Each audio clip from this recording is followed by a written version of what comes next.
Hello friends, स्वागत है आप सभी का आज की इस वीडियो में हम बात करेंगे ट्रिग्नोमेट्री की आइडेंटिटीज़ की। लास्ट वीडियो में हमने बात की थी ट्रिग्नोमेट्री की कॉम्प्लीमेंट्री एंगल्स की। अगर आपने वो वीडियो नहीं देखी है तो उस वीडियो की लिंक मैं इस वीडियो के डिस्क्रिप्शन बॉक्स में डाल दूंगा, आप वहाँ जाके उसको भी देख सकते हैं। आज की वीडियो में हम बात करेंगे ट्रिग्नोमेट्री की आइडेंटिटीज़ की। हमारी सबसे इम्पोर्टेंट और बेसिक आइडेंटिटी है sine square A plus cos square A is equals to 1। आपको बस इस आइडेंटिटीज़ को याद कर लेना है, बाकी की आइडेंटिटी आपको अपने आप याद हो जाएंगी। मैं उनकी आपको ट्रिक बता देता हूँ। आपको कुछ नहीं करना है, बस पहली वाली इक्वेशन को पहली एक बार आपको इसको साइन से डिवाइड कर देना है दोनों साइड, इस तरीके से जैसे कि मैं कर रहा हूँ। सेम आपको इस तरीके से कर देना है। तो आपका ये हो जाएगा 1 plus sine up cos upon sine आपका हो जाएगा cot square A is equals to cosec square A. ये आपकी हो गई दूसरी आइडेंटिटीज़। ये हो गई आपकी दूसरी आइडेंटिटी। आपसे ना ही इनके कभी डेरिवेशन पूछते ना ही कुछ, मैं तो आपको याद करने के लिए एक तरीके से आपको बता दे रहा हूँ। दूसरी बार में कुछ नहीं, आपको इसको कॉस से डिवाइड कर देना है। Sine square A upon cos square A plus cos square A upon cos square A is equals to 1 upon cos square A. Sine upon cos square हो जाएगा आपका tan square A plus cos square cut के 1 हो जाएगा। यहाँ आपको आ जाएगा sec square. ये आपकी होगी आइडेंटिटी नंबर 3। बस आपको इन तीनों आइडेंटिटी के सिवा और कोई आइडेंटिटी याद नहीं रखनी है। इन तीनों आइडेंटिटी से आपकी पूरी ट्रिग्नोमेट्री की एक्सरसाइज 8.4 एनसीईआरटी की सॉल्व हो जाएगी। बेसिकली इनसे आपके ज़्यादातर प्रूविंग पूछी जाती है, जो कि आपकी 4 से 5 नंबर की आती है और वो आपके लिए इम्पोर्टेंट है। उसमें भी करीब 3 से 4 टाइप के न्यूमेरिकल ही पूछते, ज़्यादा नहीं पूछते। बस आपको उनकी एक बार प्रैक्टिस कर लेनी है। आपको वो अपने आप टिप्स पे होंगे उनके सारे सॉल्यूशन आपके। चलिए देख लेते हैं आज की अब न्यूमेरिकल्स। पहला न्यूमेरिकल्स जनरली हमारी एनसीईआरटी में था कि आपको साइने और सेके और टेने को आपको इन टर्म्स ऑफ कॉटे में लिखना है। क्या था? साइने, सेके और टेने इन टर्म्स ऑफ कॉटे कर लिखना है। ठीक है, इतना तो आपको समझ में आ गया। अब आपको कुछ नहीं, आपको सिर्फ बेसिक से सोचना है आइडेंटिटीज के बारे में। अब आप देखिए, इसको लिख सकते हैं क्या? हमने आइडेंटिटी नंबर 2 यूज की, cosec square A is equal to 1 plus cot square A. कोई वो नहीं, बाय यूजिंग आइडेंटिटी सेकंड। देख सकते हैं आप, यही थी हमारी आइडेंटिटी सेकंड। हमने सिंपली इसको लिया 1 अपॉन साइन स्क्वायर ए लिख सकते हैं, क्योंकि कोजेक स्क्वायर ए को हम उसका रेसिप्रोकल साइन स्क्वायर ए होता है। इसको हमने ऐसे लिख दिया। क्रॉस मल्टीप्लाई किया, मतलब कि ये हमारा यहाँ पहुँच गया, ये हमारा यहाँ पहुँच गया। ओके, अब देखिए आप, sine square A equals to 1/1 plus cot square A हो जाएगा ना। इतना तो आप समझ ही गए होंगे। अब जब स्क्वायर हटेगा तो इस साइड अंडर रूट आ जाएगा, इसलिए यहाँ पे ये हमने स्क्वायर हटाया तो यहाँ पे अंडर रूट आ गया। पहला पहला टारगेट हमारा कंप्लीट हो गया। हमारा टारगेट पहला क्या था? साइन ए को in terms of cot A लिख दिया। साइन ए को in terms of cot A हमने लिख दिया। दूसरा टारगेट है हमारा कि सेक ए को in terms of cot A लिखना है। और तीसरा टारगेट है हमारा टेन ए को in terms of cot A लिखना है। दूसरे टारगेट की तरफ बढ़ते हैं। टेन ए को हम लिख सकते हैं sign A upon cos A. इतना तो आपको याद हो गई। ठीक है, ये तो हमने आपको पहले पार्ट में भी बताया था, टेन ए का फॉर्मूला साइन अपॉन कॉस भी होता है। अब आप देखिए, यहीं पे थोड़ा दिमाग लगाने की बात आ गई। आपको लिखना था सेक ही। सेक हमारा कब आएगा? जब हम साइन ए को नीचे पहुंचा देंगे, है ना, यही तो होगा। साइन को नीचे पहुंचा देंगे तब हमारा क्या? सेक ही आएगा। तो अब देखिए आप, टेन ए आपने क्या लिख दिया? Sine A upon cos A. ये आप से भी लिख सकते हैं cot A equals to 1 cos A upon sine A. कोई ज़्यादा ट्रिक यूज नहीं है। मैंने आपको पहले ही बताया था, टेन का रिवर्स कॉट होता है। अगर ये रेसिप्रोकल हो गया तो ये भी रेसिप्रोकल हो जाएगा। तो हम यहाँ से लिख सकते हैं cot A is equals to 1/10। ये हमारा दूसरा भी, ये आपने टेन और लिख सकते हैं tan A is equals to one upon cot A. Tan A को in terms of cot A आपने रिप्रेजेंट कर दिया है। यही हमारा तीसरा टास्क था। दूसरा टास्क हमारा क्या था, सेक ए को in terms of cot A लिखना है। इस ये तो और सिंपल है, sec square A is to one plus tan square A.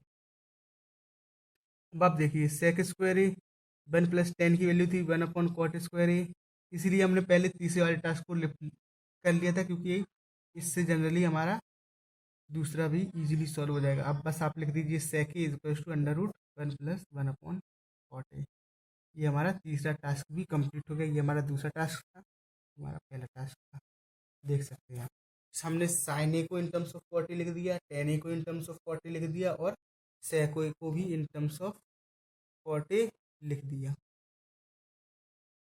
Okay, इतना तो आपको समझ में आ ही गया होगा। चलिए अब बढ़ते हैं नेक्स्ट क्वेश्चन की तरफ। हमारा दूसरा क्वेश्चन क्या कहता है, हमारा दूसरा क्वेश्चन है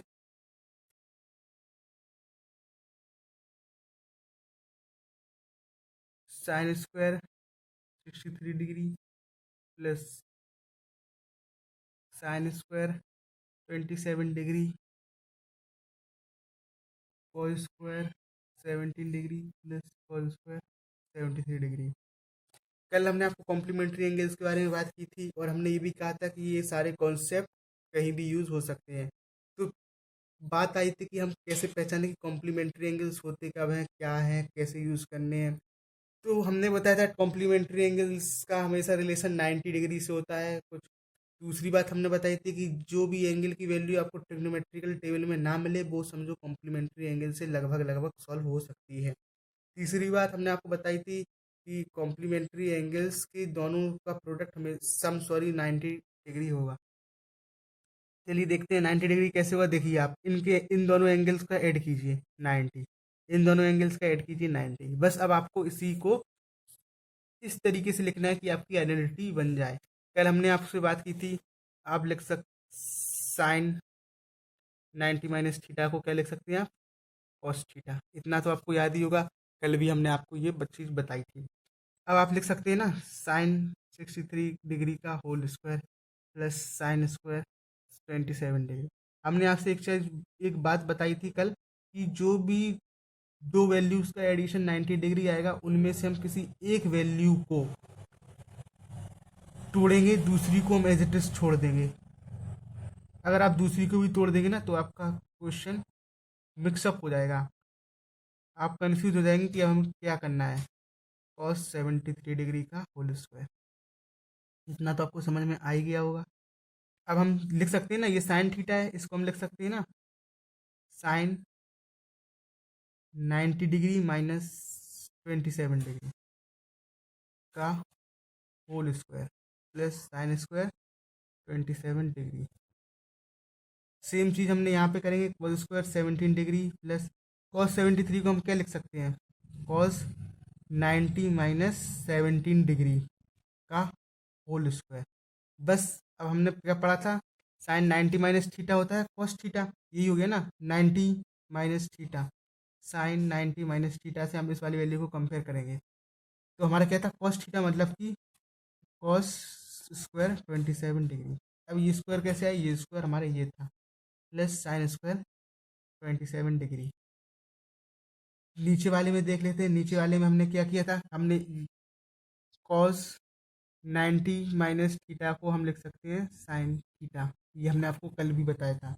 सेम यही चीज़ हमने यहाँ की साइन स्क्वायर 17 डिग्री।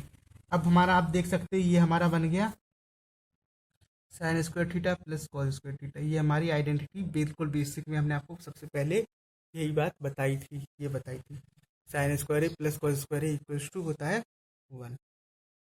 तो ये हमारा हो गया 1/1 इज इक्वल्स टू 1, हमारा क्या है आंसर। यही हमारा इस क्वेश्चन का आंसर है। ये हमारा टाइप 1 था, ये हमारा टाइप 2 था। टाइप 1 में भी आपको जैसे हमने कॉटे में कन्वर्ट किया, कहो आपको सेके में कन्वर्ट के लिए दे दे, कोसेके में कन्वर्ट के लिए दे दे, तो कोई ज़्यादा ट्रिक सॉल्व नहीं होगी। बस आपको का क्वेश्चन इन्हीं तीन आइडेंटिटीज़ के इधर उधर घूमेगा। बस आपको बस वहाँ ये दिमाग लगाना है कि हमें कौन सी आइडेंटिटी कब यूज़ करनी है। तीसरी हम देख लेते हैं, थोड़ा बहुत प्रूविंग की तरफ भी चल लेते हैं। प्रूविंग में हमसे जनरली क्या पूछते हैं? प्रूविंग में हमसे जनरली जैसे हमें दे दिया cause A upon 1 + sin a plus के 1 + sin a upon cos A, ये हमारा प्रूविंग का पहला क्वेश्चन है। इसको आपको करना है 2 सेकेंड। अब आप सबसे पहले देखिए कहाँ से सॉल्व कर सकते हैं इसको। हम अगर LHS से ले तो बेटर है देन RHS, क्योंकि RHS में आ जाएगा आपका 2/cos a। अब आप 2/cos a का क्या करेंगे? कुछ नहीं, यहाँ पे आपको फंस जाएंगे, इसलिए हम LHS से, क्योंकि LHS में हमें दिख रहा है प्लस साइन है तो हम इसका LCM ले सकते हैं, फिर आगे भी सॉल्व कर सकते हैं। तो चलिए LCM हम लेते हैं। LCM हमारा आएगा cos square A plus 1 + sin a का whole square upon cos A 1 + sin a। ये हमारा LCM आ गया। हमने क्या लिया? LHS को सॉल्व किया। अब देखिए आप, अब कॉस स्क्वायर है तो ये कॉस स्क्वायर ही है। अब आप इसको क्या लिख सकते हैं ना, ए। अब हमने क्या किया? सिंपली a + b का होल स्क्वायर का आइडेंटिटी, a² + b² + 2ab की आइडेंटिटी से हमने इसको खोल लिया। a² + b² + 2ab नीचे हमने एज इट इज लिख दिया। आपने एक आइडेंटिटी अभी मैंने सबसे पहले आपको स्टार्टिंग में बताई थी, sine square A plus cos square A equals to 1 होता है। तो आप cos square A equals to 1 - sine square A लिख सकते हैं ना। सेम इसको हमने यहाँ पे कॉस स्क्वायर ए की जगह लिख दिया।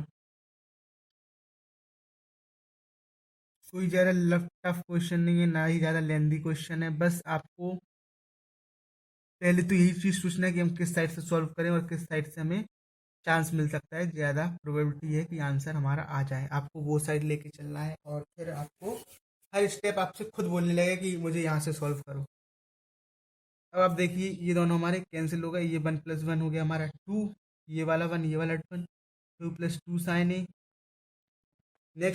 नेक्स्ट क्वेश्चन देखते हैं। अब हमारा नेक्स्ट क्वेश्चन है √1 + sin a upon 1 - sin a को आपको प्रूव करना है sec a + tan a।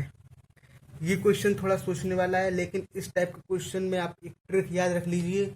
अगर आप वो ट्रिक याद रख लेंगे तो आपका ये पर्टिकुलर क्वेश्चन मात्र 3 से 4 स्टेप में सॉल्व हो जाएगा। इससे ज़्यादा जानने की आपको कोई ज़रूरत ही नहीं है। इसमें कुछ नहीं, आपको रेशनलाइज कर देना है। रेशनलाइज मतलब कि अगर आपको यहाँ पे 1 - sin है तो दोनों साइड ऊपर नीचे 1 + sin a से मल्टीप्लाई कर दीजिए। रेशनलाइज का मतलब ये है सेम नीचे की सेम वैल्यू का बस साइन चेंज करके मल्टीप्लाई कर देना है ऊपर नीचे। इसको हमने LHS लिया है। हाँ, आपको प्रूविंग में हर एक स्टेप सॉल्व करके दिखाना है, कोई शॉर्टकट नहीं चलेगा, कुछ नहीं चलेगा, क्योंकि आपको लिखने के मार्क्स मिलते हैं ना कि माइंड में सॉल्व करने के। और ये मैक्सिमम बच्चे यही टाइम बचाने के चक्कर में वो यही सब करते हैं, लेकिन बोर्ड आपसे कहता है कि हमें डिस्क्रिप्टिव दो, खास करके मैथ में। बाकी की चीज़ में तो कीवर्ड हो गए, लेकिन इसमें कीवर्ड ईवर्ड कुछ नहीं। अगर आप कोई आइडेंटिटी यूज़ कर रहे हैं तो साइड में लिखिए, जैसे कि मैंने लिखी है। ठीक इसी प्रकार से आपको भी लिखना पड़ेगा अगर आपको अच्छे नंबर चाहिए हैं तो। नहीं तो काम तो सभी करते हैं, ऐसा कोई नहीं है जो बोर्ड में शीट में लिख के ना आता हो।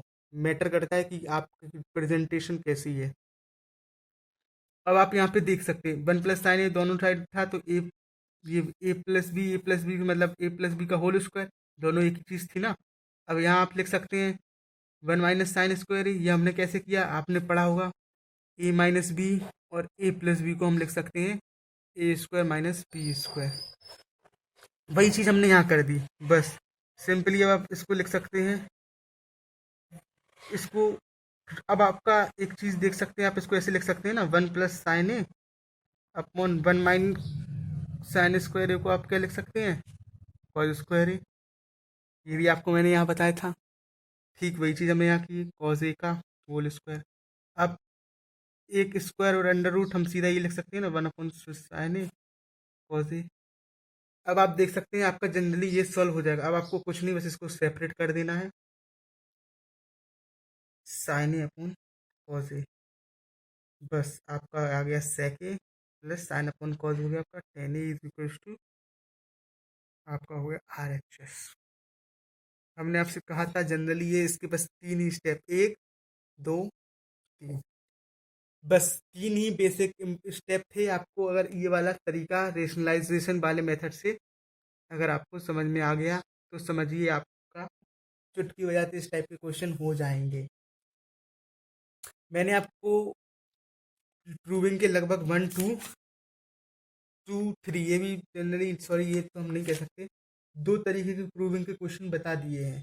एनसीईआरटी में आपको प्रूविंग पे अच्छे अच्छे न्यूमेरिकल्स हैं, आप इनको सॉल्व कीजिए। अगर आपको उस प्रूविंग की और भी न्यूमेरिकल्स की वो चाहिए तो आप कमेंट सेक्शन में ज़रूर शेयर कर दीजिएगा। हम आपको और भी वेराइटी ऑफ क्वेश्चंस प्रोवाइड करा देंगे। आप उनको सॉल्व करके आप अपने क्वेश्चंस पे कमांड ला सकते हैं। इन क्वेश्चंस को एक बार फिर से लगाइएगा क्योंकि मैथ्स नीड्स प्रैक्टिस। अगर आप प्रैक्टिस करेंगे तो आपको मैथ कभी डिफ़िकल्ट नहीं लगेगी, ना ही आपको हार्ड लगेगी। मैंने हर शुरू से आपको बिल्कुल बेसिक से समझाया है। पार्ट 1, पार्ट 2, पार्ट 3, पार्ट 4, ये शायद मेरा पार्ट 5 होगा। अगर आपको वो समझ में नहीं आए तो आप फिर से उनको एक बार देख लीजिए और उनकी लिंक मैं इस वीडियो के डिस्क्रिप्शन बॉक्स में भी डाल दूंगा, जिससे कि आपके ट्रिग्नोमेट्री के कॉन्सेप्ट क्लियर हो जाएंगे। क्योंकि ट्रिग्नोमेट्री छोटी क्लासेस में तो एक चैप्टर है, बाद में इसका पूरा का पूरा आपको यूनिट देखने को मिलेगा, इसलिए आप इसको छोड़ नहीं सकते। आपको इसको करना ही पड़ेगा अगर आप मैथमेटिक्स स्ट्रीम से आगे की सोच रहे हैं तो। और एग्ज़ामों में भी इसका अच्छा खासा वेटेज मिलता है। कॉम्पिटिटिव एग्ज़ाम में वो भी इसका अच्छा खासा वेटेज मिलता है। अगर आप एनडीए के एस्पिरेंट हैं या कोई भी आईआईटी जेईई इंजीनियरिंग करना चाहते हैं तो भी आपको इसका खास वेटेज मिलेगा, इसलिए आप इसको छोड़िए मत।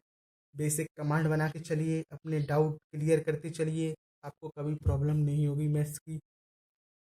अगली वीडियो में हम देखते हैं, शायद अगर आपको प्रूविंग की चाहिए तो हम आपको प्रूविंग की और भी न्यूमेरिकल्स प्रोवाइड करने की कोशिश करेंगे। चलिए आज का टॉपिक हम यहीं ख़त्म करते हैं, मिलते हैं हम नेक्स्ट वीडियो में एक नए टॉपिक के साथ और कुछ अच्छे क्वेश्चंस के साथ। आज हमने प्रूविंग के न्यूमेरिकल्स भी देख लिए हैं, आपकी इससे एक्सरसाइज एनसीईआरटी की एक्सरसाइज 0.4 भी कंप्लीट हो चुकी है। चलिए अब मिलते हैं नेक्स्ट वीडियो में। Thank you for watching.